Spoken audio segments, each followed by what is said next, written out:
everyone, and welcome to Marketing Corner, episode 107. Whoop, whoop. Still need that soundboard. Budgets. we need to do it. We're Yes. operating on a budget.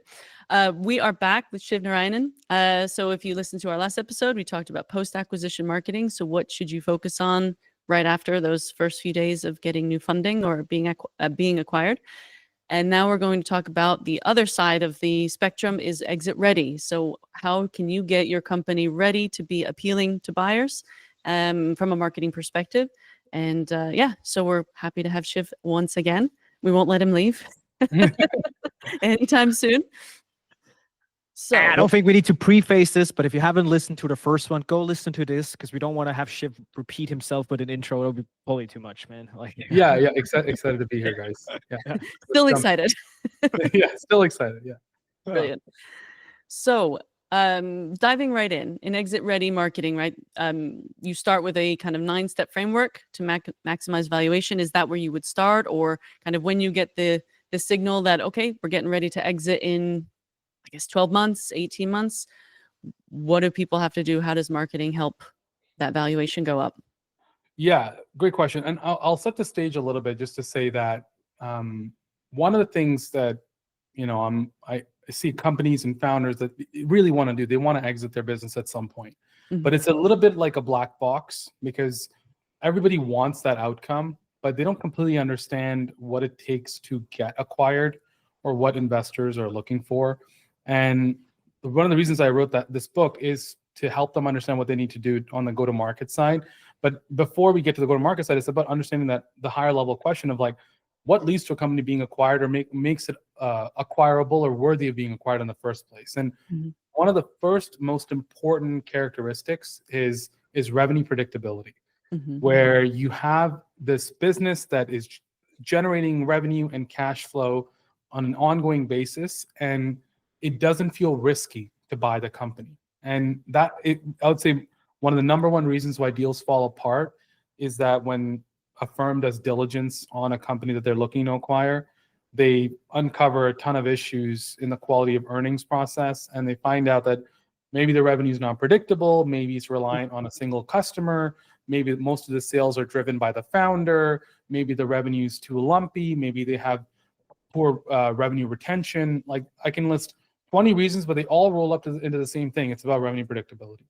And so once you kind of understand that as being one of the first mover or first things that lead to a company being acquired, then you can start to think about, okay, from a marketing and sales standpoint, what do we need to do to increase our revenue predictability so that we overcome that objection or check off that important point on the checklist. And marketing has a pivotal role to play there. And I kind of walk readers through that framework of the pyramid and all the different boxes. But really it's about, if I was to, without necessarily jumping into specifics of each box right now, is to say that you want to figure out which customers are you most likely to win with and most likely to keep.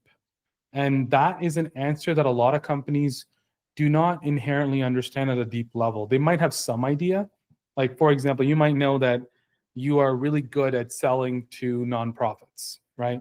And that sounds great, only that there are millions of nonprofits globally, and there are all types of nonprofits. There are charities, there are fundraising groups, there are clubs like your local tennis club, there'll be a professional association, there'll be the American Cancer Society, you kind of go down the list. There's all kinds of flavors and variations. And within that market, are you for the large enterprise nonprofit, or are you for the small nonprofit? And so understanding that is step one. And we do some of this work when we talk in the marketing world of who's your buying persona or your ICP, and let's build that. But you really have to look at that not just from a marketing lens, but from a business lens. And a starting point for that is to look at your customer data and try to figure out which customers actually stay with you the longest, who actually spends the most with you, who actually buys on a repeat basis, who has the highest NPS score.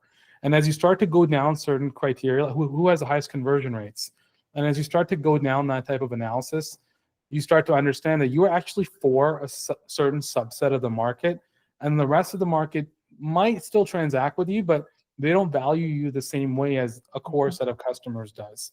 And so you want to build around those people, because those people will help you meet those requirements for revenue predictability down the road when it does come time to sell. Mhm. I think that's really interesting, and that's we talk about ICP a lot on our podcast, right? And we kind of joke that it means I can pay, right? Because a lot of companies just, they're so opportunistic, right? You'll pay, you pay, you get a demo, and that negatively impacts marketing, because who are we? You know, you can't be everything to everyone everywhere all the time, because then you're nothing to nobody. Totally. I think that's a really great way of putting, the importance of narrowing it down and actually knowing your data across the funnel. It's not just who's likely to pay, it's who's likely to stay, who's likely to recommend you, who's likely to keep paying. That predictability, I think, is something that a lot of companies miss when they're in their younger stages. But I also want to add, I think sometimes when we look at it, we look at it from a marketing lens, right? Like we typically look at it because like we look like, hey, when we prepare, like if we were to look at it from an exit point, we're just looking at a marketing perspective of defining ICP so we can do proper marketing, get some weighted pipeline and so forth, right? But I think this is really interesting also, because here what we take the lens on and saying like this is what other people will look at when they look at our business. If we can't answer that question properly, then they will look at all our client lists and be like, why do you sell to these guys? Like these don't fit. Totally. Right? Totally. And I'll give you a great example of this even from our business. Like we get pinged with inquiries to get acquired all the time. And when people come to us to look at our business to get acquired, one of the first things that they ask us is, how many private equity partnerships do you have? And so when we're building our business, we're often looking at PE firms to sell to, software companies to sell to, and just any marketers to sell to. Like a lot of my content on LinkedIn is followed by marketers. But the X factor for our business to be acquired in the future is the number of private equity relationships we have, because that is very unique about what we do. So understanding it from that lens, and then also if I look at my revenue metrics, 80 to 90% of our revenue comes from our private equity partnerships, right? So now knowing those two factors, where should I zero in our go-to-market resources and our focus as a company and our messaging and positioning and all of that stuff? It should be on the private equity universe. That's why my books are titled what they are. Like I could have written other marketing books, but it's about the PE world. It's about private equity investors, they're buying and selling companies. And even my podcast is called the Private Equity Value Creation Podcast, more than anything else, because that's the ICP. So for every company, it's like there might be 10 people you can sell to, but one or two of them really is what's the North Star for your business. And that becomes like the ICP that you kind of build around. And then you kind of, the first step then becomes to size that market. Like how big is that market? Are there 10,000 of those folks? Are there 100,000 of those folks? And so that ends up being the first box, is like really understanding the size of market. And no size of market is too small or too large. You kind of want to just have the right ICP and figure out the right size of market for those folks, so that you're hyper focused on them. And then you need to have pricing that kind of matches it, so you have a good business model, of course. But as long as you know, as tightly defined of a vision of, not only is this the number of customers that are in our TAM, but these are the people that we can actually win, and they have a high retention rate with us. That is a true TAM of a company. It's like you're adding, it's like a Venn diagram. You have your total addressable market, and you have winnability overlapped on top of each other. And that subset is really what your market actually is. I love that. You're speaking to a choir here, Shiv. I always framed it like you have your TAM, and then you have, I call it disrupted TAM. It's like that's the actual ones you can disrupt. Because people always go, yeah, we can sell CRM systems. Every business needs a CRM. I'm like, yeah, but maybe not the ones who have or HubSpot. Yeah, they're probably not winning those tomorrow. So like, love it. Big fan. Cool. Yeah. Go ahead, Jen. Go ahead. No, go for it. I was kind of like, so we talk a little bit about like this, like one, at least for me, when you enter exit mode, like it becomes like, I've just recently we had a case where I can't say anything about it, but let's just say that they are preparing for an exit, and they've told us, I'm like, hey guys, this is what we're eyeballing. So, and that to a large extent also means they're cutting cost a lot, right? Like they're making everything as effective as they can. Like, do you feel like you see that a lot, and what part of that does marketing play? Because I also feel like what I've seen is that people tend to cut costs because like then looks good on paper, but then they kind of set them up for the post where actually once you're sold, then you're like you made the business worse because you cut marketing. Yeah, yeah. A lot of that stuff does come out in diligence. Like if we were to Yeah. look at a company in diligence and they randomly cut spend, we would figure it out. Okay. So I think a better approach is to think about, what is the right size. And then we talked about this in the last podcast. Is like, what is the right size budget for this company given its context? And business context is kind of an abstract thing, but if you kind of really think about a specific company, that includes what is their revenue level, what is their average deal size, how big is their total addressable market, what software category or vertical or what industry are they actually in, how competitive is that market, how long are sales cycles, how much cash do they have on hand, like things like this. As you start layering them on top of each other, the truth becomes clearer, right? So if you have a good amount of cash on hand, you're growing year over year, you're hoping to have a positive EBITDA margin of some kind, you're shooting for a rule of 40 type of business, then you have an idea of roughly what the marketing budget should be and how efficient it should be. Likely your CAC payback period should be under 12 months, and that becomes a way to kind of evaluate what you're investing into and where you are willing to scale. And then the more traction you show before an exit, the higher your valuation usually. And so you kind of want to go through that process of having more campaigns in flight, more data to show here's the revenue we're generating from our efforts, but also if we had more capital to invest into this, here's how much more we could grow or how much faster we could grow. That story goes much farther than cutting costs, because I think cutting costs kind of brings down valuation in some ways. Why do you think people do it then? Like, because like I think we all agree this is stupid. Like when I see it, I'm like, guys, I know why you're doing it, but I don't feel it's the right play. But how do you circumvent it, or how do you prevent it from happening? Like, what's the mechanisms going on here? There's a couple of reasons. One is that marketing is the easiest place to cut spend, and so if people are trying to hit a certain type of financial snapshot, where they're like, oh, we're a $25 million business, we want to show that we're already rule of 40. So they might want to get to a 25% or 20% EBITDA margin. Cutting $500,000 or $1 million in marketing spend might help them get there to create that financial snapshot. I think that the secondary reason is that in general, I think very few people actually understand how to generate revenue. And even though there's a ton of people in sales and marketing as a profession, it's not fully understood where revenue generation actually comes from, because everybody doing something will lead to some form of revenue, right? If you just cold call all day, you'll end up generating some revenue. But what is going to give you the highest return? What should be the number one priority for a business? How do you get to your ICP the fastest? And there are companies, like we hear stories all the time of companies that grew rapidly in a period of a couple of years. And those companies have figured something out that the others have not. And some of it is product market fit and all that, which is obviously super important. But there are also companies that really understand scale and building sophistication in marketing and sales very quickly over time and getting to a repeatable point. So companies that don't, then it feels easy to kind of cut that because they feel like that'll give them a higher valuation. When if they actually built a repeatable engine, that would be priced at a premium, because you're able to show that you're able to invest more and grow faster. I think that's a great point. It almost feels like it's the low-hanging fruit, right? It's almost a lazy approach. It's here, look how profitable we are because we don't spend all this money on marketing, but actually it's the marketing that's going to have the lower CAC, that's going to help your EBITDA, that's going to, because inbound is going to be more, at least CAC friendly than sales-led. Because sales tend to be very expensive, right? Sales-led organizations, but usually it's the marketing team that gets cut for that very reason. And I also and I think it's such a good point, because like what I typically see, and this is more like, I think it's more for like a little bit bigger SaaS, like little bigger companies in general, where like if you cut your spend on a short term, like a 3-month period, it might not even hurt performance that much. Like you might have like such a strong brand that might actually not hurt, but then it only hurts you like in 6, 12, 18 months typically.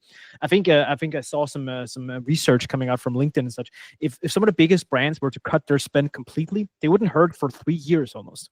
Yes. Like it would take 3 years for them to actually drop in performance, but then it would drop off a cliff. Like it would really drop fast, but like it wouldn't hurt initially. And then people would go like, yeah, the CFO would be like, yeah, look at this. Like I cut budgets and look, here we are. So I think Yeah. it's that general understanding, as you were saying, like that's just lacking in general. Yeah, and again, I think it connects to this conversation about creating the right environment for buyers to buy that we were talking about on the last episode. It's you can cut spend in some areas like paid media or content production, and you won't necessarily see an immediate decline in traffic or conversions right away.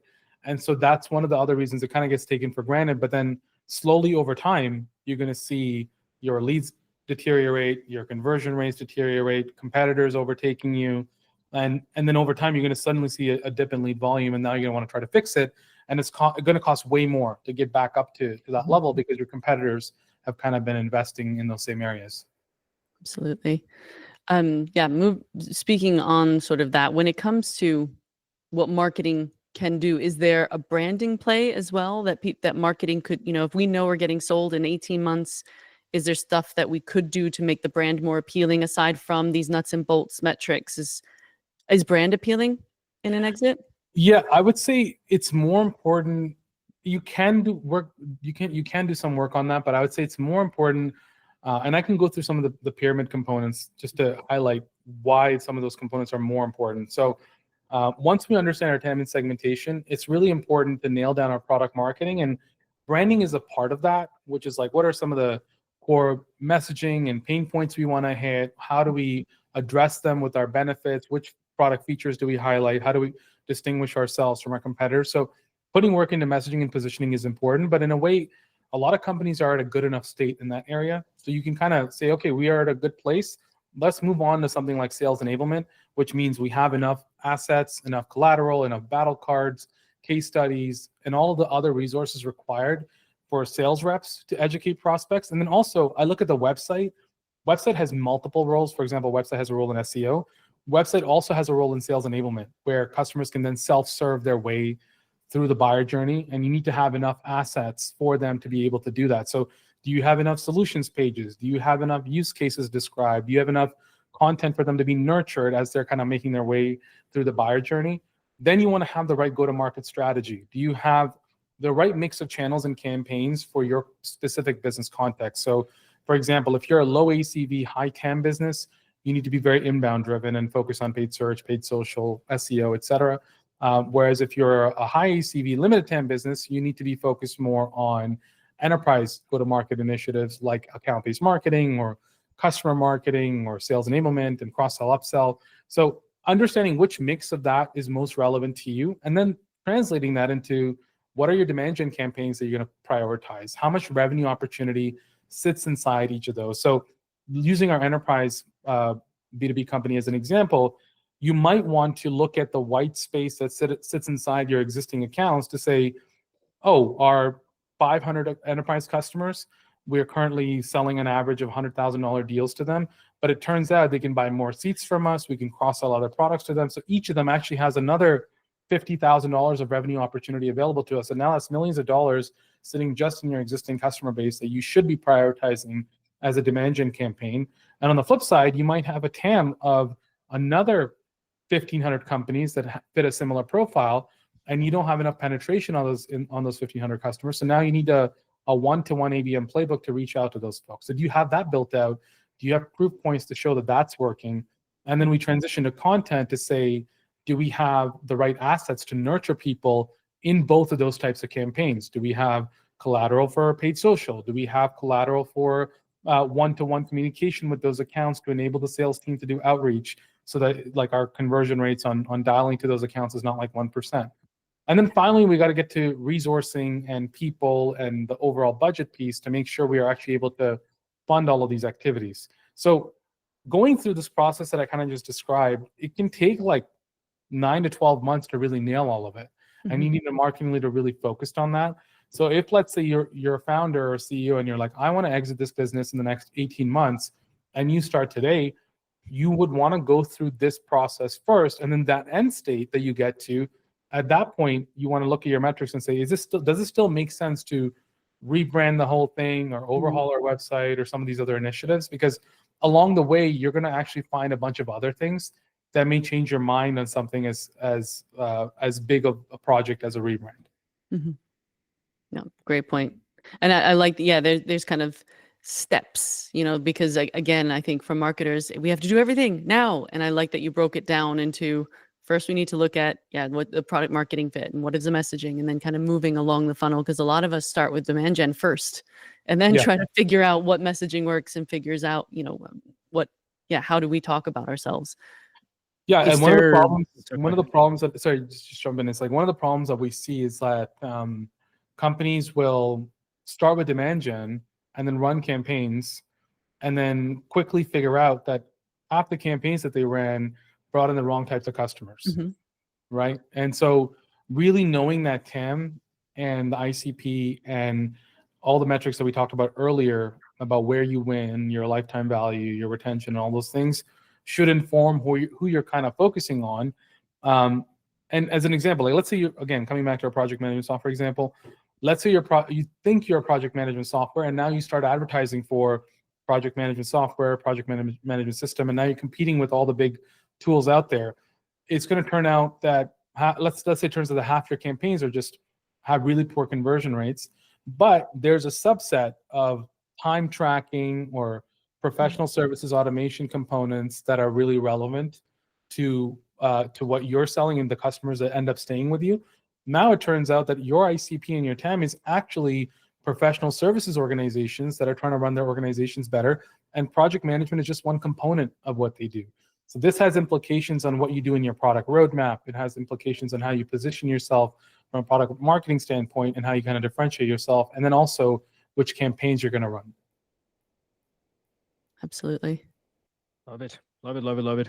I think I want to ask, I think you covered it slightly, but I just want to make sure to be completely sure here. Like, so it's like what are some like are there any things where like you should never do this when you're preparing for acquisition in marketing? There's like, are there any things where like, okay, no matter what, don't do this? Like in the when you're leading up to an acquisition. Of course, Aside from redoing the website.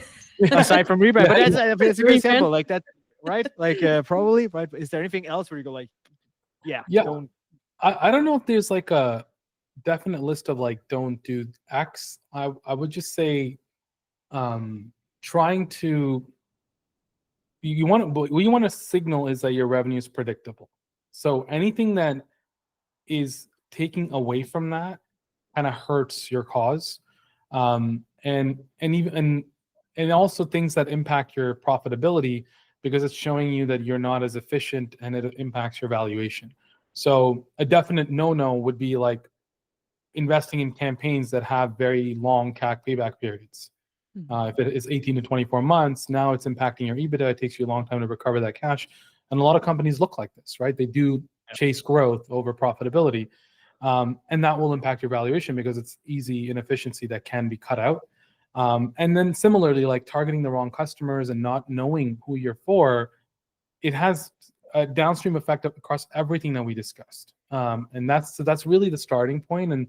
And being ruthless with that, I think one thing that companies are not good at is saying no to revenue, which is it's easy to see why, because revenue is cash that's coming in, but it's a distraction too, right? One simple example I used to explain this is like, imagine if you're like a business that paints houses, and then like you decide to start another line of business where you also put up fences.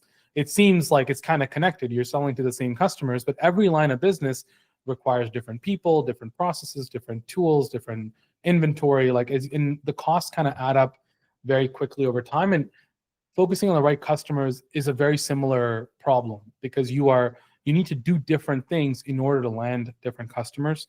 So I think that strategic focus and really being clear on that goes a long way, because then the buyer or the acquirer can know who is it that you're for, and it can be used to inform their investment thesis. Whereas like if you're kind of this broad-based platform, it's actually harder to find a great buyer that feels like they're buying a business that has high revenue quality. I think that was one of the questions I wanted to ask you, but you've answered it beautifully. But I had a portco where I was telling them they need to not narrow down their ICP, and they said, but how do we determine what money we leave on the table? Yeah. And that's usually what we marketers come up against is we have to, I had a CEO once explain it to me. It's like, you find $500 on the ground, you pick it up. If there's $1,000 further down the road, you just pick them all up on the way to the 1,000, and it's kind of this just get as much money in as you can without thinking the impact this has on onboarding, the impact this has on CS, the CAC. The CAC goes up and up and up. If you can't get that customer to stay past 12 months, you've just lost a lot of money on that customer. So I think it really depends on what you want to be, right? So I'll give you an example. Like our business, because we're in the space that we're in, we're often asked if we do marketing agency work. And I can tell you for sure, by this point, I could have had an 8-figure agency built with the number of customers we serve and the PE firms that we know.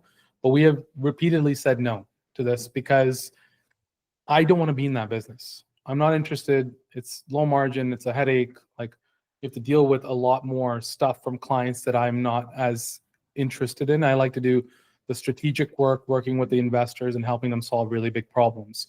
And there are plenty of agencies around that can still do agency work, and we refer business to them.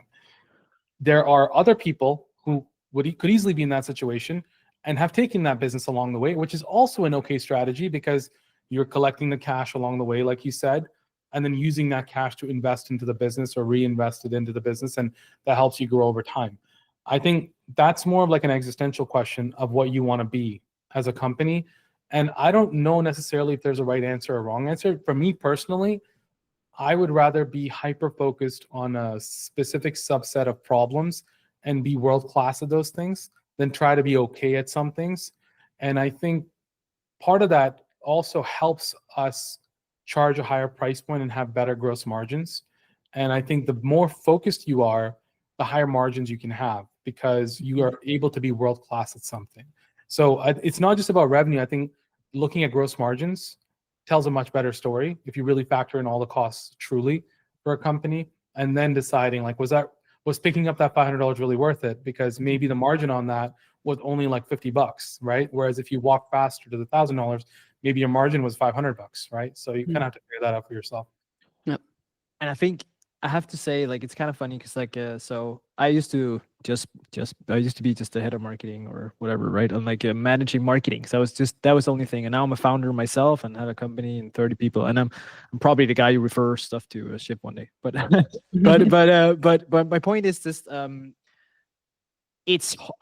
I get it more now. Like before, when I was under only marketing, I was like, guys, come on, not ICP fit, get away from them. But as a founder, it's harder. I do it. Don't get me wrong. I say no to a lot, but I also find myself sometimes taking in stuff where I'm like, it checks 4 out of 5 boxes. So that's not a 5 on 5 ICP fit, but I'm like, can we live with that last one? I think we can work with that one. That you can do. Yes. Right.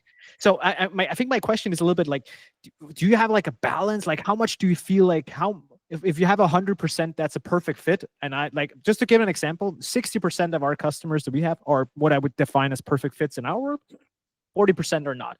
Some of the 40% are close, very far, and I'll admit it, not very far, but they're further. And then some of the 40% are like 4 out of 5s. Let's say that. Right. So how would you differentiate that? Like, if you get my question. I think your definition of 4 out of 5 is a great one. I think we also have clients that are 4 out of 5, and that's totally okay as well. Because in a lot of cases, a 4 out of 5 client is a rare find that meets all the criteria or most of the criteria of what you can do. And you would probably still be the best solution for them in the market. I think exactly. Yeah. The revenue that we have to say no to is where it's like a 1 out of 5. Yes. So they do meet some of the characteristics, but it's a bit of a stretch. You have to kind of change your process. You have to change your offering, maybe your pricing, your model. Like when you start to change your business to service that, then you kind of know you've gone a little too far. Okay, good. Now I feel better. Yeah. But it's that's hard dance. It's hard because sometimes, even a 3 out of 5 you might accept because you're like, hey, these are pretty good margins for us. We can figure this out without changing too much. So I can see companies accepting that. But I do see companies that will accept a customer in an entirely different type of segment. And now you created an organizational problem. Sometimes we've had companies we only do B2B SaaS, right? Like then we have a few outliers to do consultancies, but B2B SaaS is 95% of our customers. We've had companies in B2C that come to us like, hey guys, I'm just like, nope. There's no world where I ever work with you guys. Right. I don't mean it in a bad way, but you're like completely out here. Completely different. They still come to us, and I'm like still like, why are you coming to me? I'm even like, I'm not, because they have a need that hasn't been met, and somebody hasn't figured that out. Exactly. So if you're listening and you want to start an agency, there's something for people looking for something B2B SaaS applicable to B2C. I don't know, figure it out. There's something. 100%. Yeah. Yeah. I think as we're kind of heading towards the end, and I know we talked a lot about ICP, and I think that this comes up in a lot of our conversations too, but maybe just to wrap up, like, you want to sell in 12 months. What do you start doing today? What, you went through your pyramid, which I think is really helpful, but yeah, what is if we do another, top things to focus on today, what would that be for a marketer? Yeah, I would start by going through that pyramid, making sure you're sophisticated enough in all the boxes.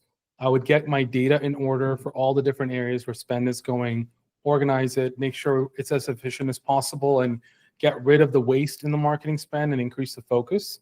And then have a story for how you would scale post-acquisition if you had more resources in an investor environment, so that you can pitch that together with the exit of the business.